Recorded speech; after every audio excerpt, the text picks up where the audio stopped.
ஏன் இந்த பாவங்கள் ஜெகதீஸ்வரா, ஏன் இந்த கோலங்கள் பரமேஸ்வரா, ஏன் இந்த தடுமாற்றம் சர்வேஸ்வரா, ஏன் இந்த அவலங்கள் கங்காதரா.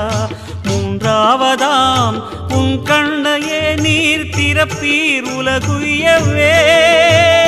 ஆதி அறியாமலே வாழ்ந்து வரும் வாழ்விலே ஆசைகளின் ஆட்டமே பாரு.